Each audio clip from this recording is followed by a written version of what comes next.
Well, coming up next is Janelle Flaint. She's going to be talking about a day as a lab tech. Want eggnog? No, I'm just kidding. Merry Christmas, ladies and gentlemen. Here is Wesley. He wants to do a special introduction to our first special lady here. Well, can anybody hear me? No, I can't. Just kidding. Awful prick. Okay, this is my best friend from Parkview, Wendania. She works in the lab. I cannot ever say what you do. I can't ever say it right. Oh, phlebotomy? Yeah. Yeah, I'm a phlebotomist, yeah. And she here to talk about what she does. All right. Well, thank you for having me. Wesley asked me to give a brief thing what I do. My name is Janelle. I work at Parkview, Randalia, and I am a phlebotomist. Anybody know what a phlebotomist is? No? Okay, it's actually people that take your blood. A vampire.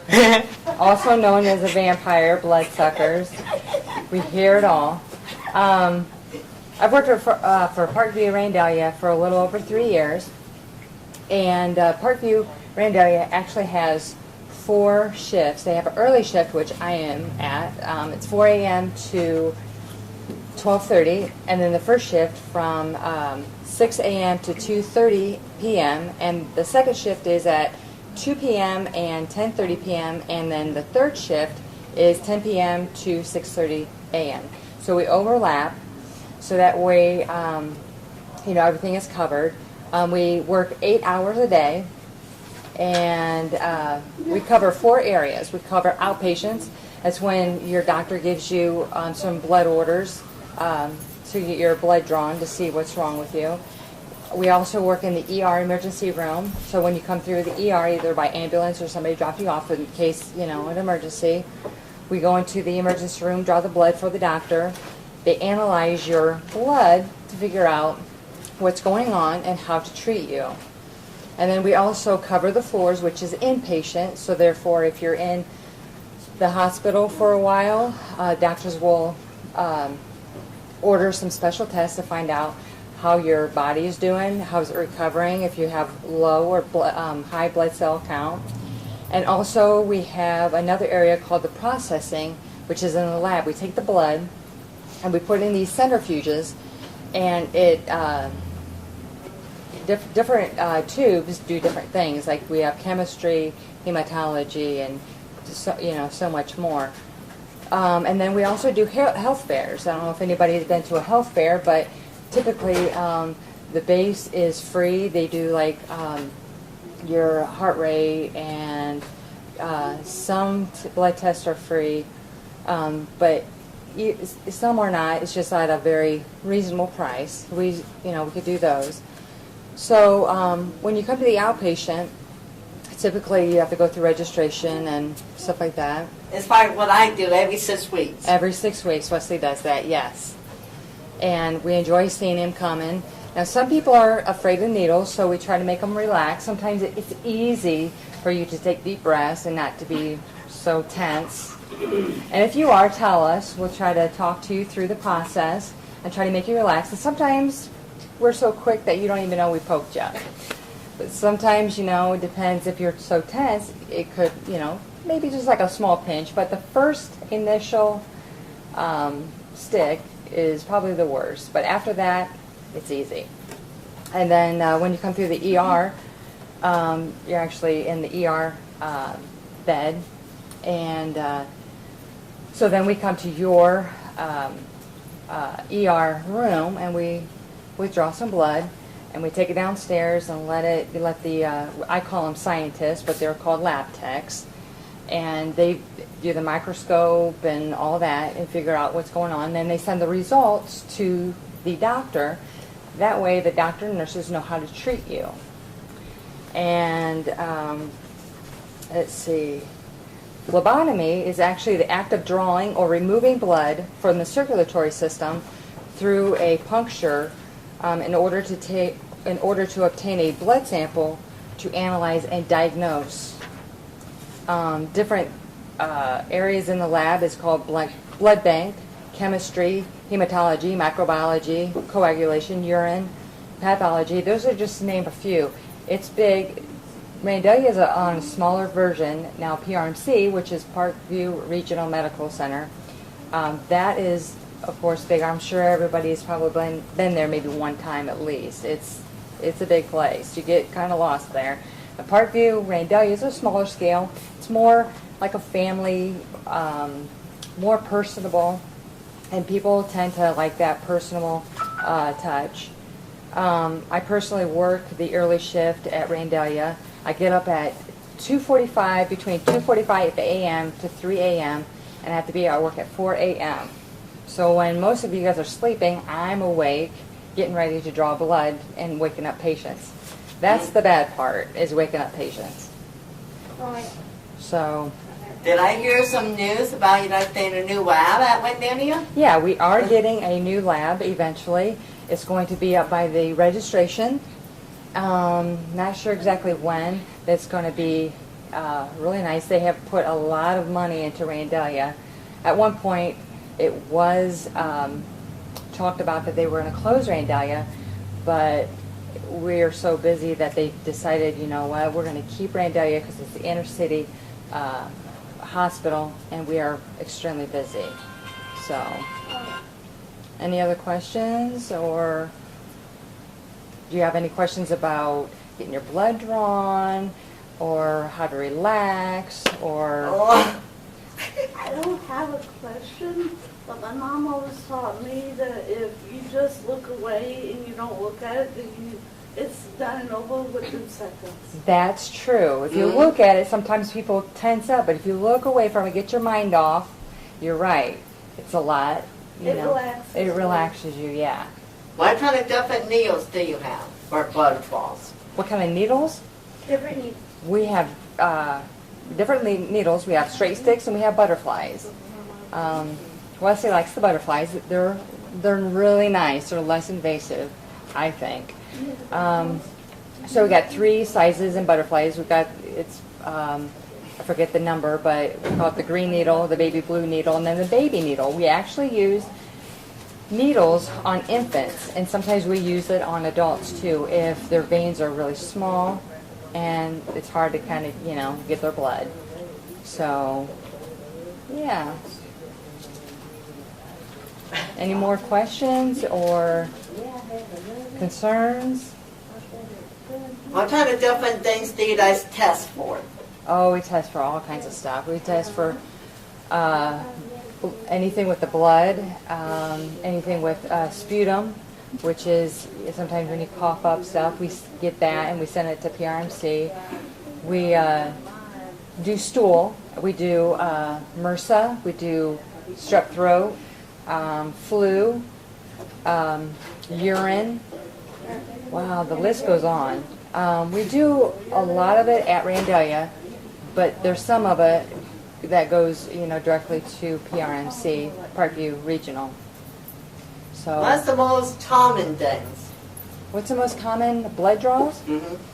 Probably a CBC, which is your blood count, and then your BNP, which is a basic metabolic panel. CMP is a complete metabolic panel, and then also a PT, which is a protein, the coagulation of clotting of your blood, and probably urine too, and pregnancy tests. And now we're getting into the flu season. There's a lot of flu that we have to do. Sometimes when they come through the outpatients, we do flu, and we do MRSA right before you go into surgery, just to make sure that you don't have that MRSA before, the staph infection, yeah. Right, right. So we try to get that, you know, done, and then we also go to cold blues when a person's having either a heart attack or their heart has stopped. We run, actually.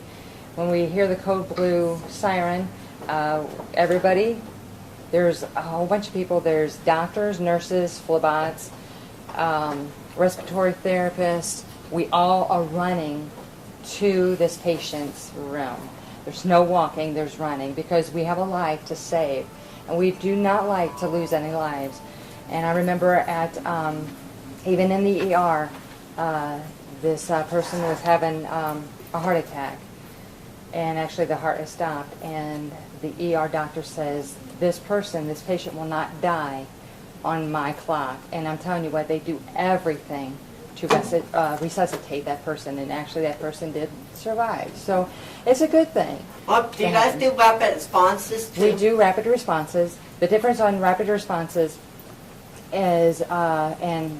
Activates are usually a person coming from the ambulance and something, either they're in respiratory distress or heart issues. They'll come in by the ambulance. Now, rapid responses is something happens to a patient that's on the floor. And that too, we don't walk, we run. Again, there's doctors, nurses, respiratory therapists, phlebotomists. We are there to get their blood. And if they're having trouble breathing, the respiratory therapist will assist them in breathing and, do any kind of, things to try to get that patient back to a stable environment. I have a question. Sure. What do you do if you try to save a patient and they don't make it? That is the doctor's call. I've been into with at least a couple that they will be working on a patient for 45 minutes to an hour, sometimes longer. We will work on the patient until the doctor says so, but it's a long time, like I said, 45 minutes to an hour. And when the doctor calls and, there's no vitals anymore, and if the heart's not pumping anymore, I'm not sure what all goes into when the doctor calls.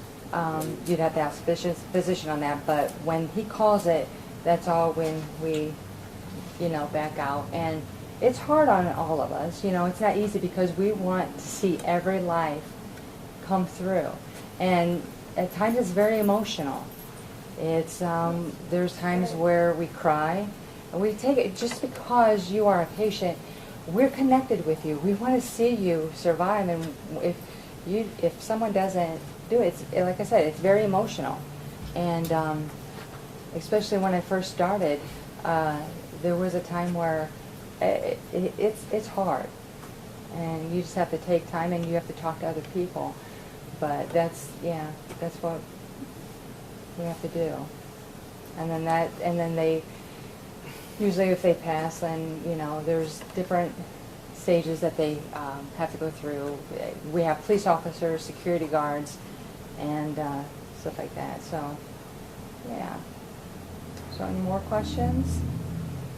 It gets pretty heavy sometimes, but for the most part, it's very rewarding to help. You have a question? Yeah, what do you do to, okay, say you're trying to get blood from a person, and when you put the needle in, the vein kind of like disappears, or it like moves or something? Or it down? How do you handle that when it does that? Because I've had a few times where mine did that, and I felt like a pinprick. Yeah. Sometimes I will tell you this, that when you do get your blood drawn, I know sometimes even if you have to fast, try to drink a lot of water, like between 24 hours, 48 hours.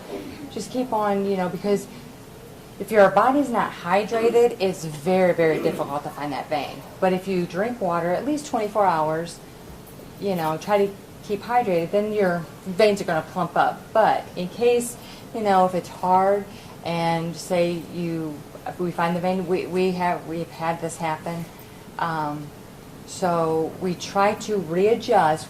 Now some of them they'll call digging, which I don't dig. Either I'll pull the needle out just a little, just keeping in the vein, and try to redirect and try to see if I can catch that vein. But if not, if it's too painful, just let them know, hey, could you just pull that needle out and go somewhere else? And we will. If you guys know your own body very well, so you know where you get your blood. Say, you know what? They usually get it right here. You have, so just communicate with us too. So it's kind of like a team. you know, if you know, that's going to help us. And so it'll be, Make your job easier. it will make the job easier, yeah. Now, if you're tense, we can feel that tense from you. So if you just relax, it's going to help us relax. Now, granted, the first stick is, it's a pinch, you know, and but if you relax, we relax, and it's a lot better. But like I said, if you can't find the vein, just, you know, if it's too much. Now, some people are terrified in needles, which I understand. I don't think anybody likes needles. But I think one way, she don't like, it takes like 5 people to get hers done. yeah, well, now, That's what some departments have a vein finder. We unfortunately don't have a vein finder, but we have some really good phlebotomists that have been in there for years, which Wesley's cousin, I believe, she's been there for years, and she's very, you know, very, very, very good. I've been there 2 times. Yeah, and I think, you know, the more experience, you know, the phlebot is, the more, you know, they go somewhere that maybe a new phlebot hasn't even, you know, maybe considered. So, yeah. So even if, you know, there's a new one, at least, you know, give them a try. But if not, just say, hey, is there another phlebot that's been here for a while? And maybe, you know, they can try. But we actually have 2 tries. Okay, after that, then we have to ask a seasoned phlebot. And usually, you know, and then we'll watch to see where they go. So it's a learning process from a phlebot that's been there for a year, 2, 3, compared to a phlebot that has been there for 10, 15, 20 years. So, and I love the older phlebots because I learn from them all the time. So yeah. I remember that one time when I went in, the one that was doing the work on me was having trouble, and she asked, if I'm not mistaken, I think it was Wesley's cousin, Marge. and she came in and helped out and got it done. So Yeah. it didn't take time at all. Yeah. Marge is pretty good. She's You know good. what you're doing. Yeah. She's pulling the job on you next time. That's what thing you gonna do on him. Okay, yeah. A little nervous, but I think she showed me what to do, so I think I can handle it. There you go, yeah. No, my cousin is pulling her in. Just my doctor was paying attention with her. Yeah, I don't want so to say it. any other questions or What concerns? is the difference between a TSH and a TSH port? Oh, that you'll, now, there's some patients that will ask us these questions, and by right, we are not allowed to say. That's for your doctor, your nurse that has more education in that, the test and all that. So when they do, we will try our best to tell you, but we can't, because one test could be for a number of things, you know, not just one test. So, I mean, you got like the green tube, it could be for anything. And so we kind of just, you know, let the patients know that, hey, what's this blood for? We'll tell them the name of the test, but if they say what it's for, then we usually have to say, you know, I would consult your doctor or your nurse on that, because, like I said, they're more qualified in that area, and they can, because they're the ones who are going, the doctor's going to diagnose you with those tests. So, 2 of them. Oh. Yeah, that tube that you work with, I noticed different sizes and it has different colors on the top. Mm-hmm. Is that for like certain tests? Yes, ma'am. Like the purple lavender tube is basically, it's many tests, but like for one of them, it's a CBC, which is your blood count. I believe that doesn't have any additives in there. And I don't know if you noticed that some tubes have this like little gel on the bottom, which you take the blood and then you send it downstairs and they put it in this huge centrifuge and it spins. Spins, yeah. And what it does, it separates the blood cells with the serum, and then because a lot of times the results and everything are in the serum. So different tests, like in the blue tube is a coag. It's kind of like a powder it does something different. So yeah, each tube has a different, maybe, I think a couple of them don't have additives, the others have some kind of additive in there for certain kinds of tests. But yeah, don't ever be afraid to, ask. I have patients come in and say, hey, this might be a silly question, but what is that stuff on the bottom? We're there to, to educate you. You can ask anything, and we'll try to answer as best as we can. And just remember, no question is dumb at all. It's your blood, it's your test, and we want to make you safe and feel comfortable. And for the most part, it's an easy process, pretty quick. So yeah, just don't ever hesitate to ask. And if we don't know the question, we'll try to find the question for you, or try to refer you to a person to ask. Do you have a question? Yes. What is that allergies and then they call them unknown allergies? How they treat that? If you have allergies, Yeah, unknown allergies. you mean are you asking if you're getting tested for allergies? Yeah, unknown allergies. Yes. Um, How they figure it out? well, actually, sometimes we have special tubes for allergies, but those are actually sent off to another lab where they only specifically do those. We don't unfortunately do that at Randalia. We do a lot of tests, but when it calls for specialty tests like celiac disease or some kind of intestinal whatever, sometimes there's like special kits that doctors will give you to bring in, and we draw from those tubes and we give that, well actually we don't give it back to you, but we put it back into the box and we send it to a special laboratory. So sometimes we send it to PRMC or another lab quest, or so that way. I think mine, they can- when I did my allergies, I think I went to California.